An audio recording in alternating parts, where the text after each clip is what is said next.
Lok Sabha vote যতই এগিয়ে আসছে ততই বাড়ছে দলবদলের হিড়িক।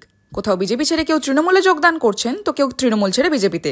রবিবার রাতে দুবরাজপুর ব্লকের লক্ষ্মীনারায়ণপুর গ্রাম পঞ্চায়েতের রামপুর গ্রাম থেকে প্রায় 100 জন বিজেপি ছেড়ে তৃণমূলে যোগদান করলেন, এমনই তৃণমূল সূত্রে খবর।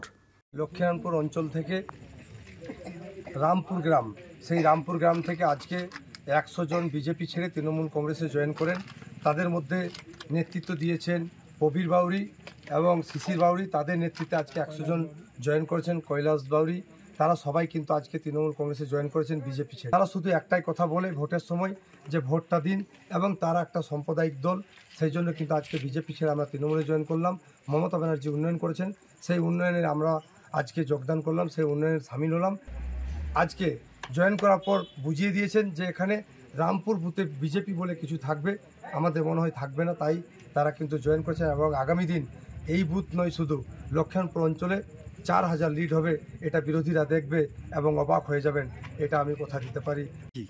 আমরা মমতা ব্যানার্জির উন্নয়ন দেখে এবং আমাদের যে মমতা ব্যানার্জি উন্নয়ন করেছেন তার জন্য আমরা আজ তৃণমূল কংগ্রেসে 100 জন তৃণমূল কংগ্রেসে যোগদান করলাম বিজেপি ছেড়ে।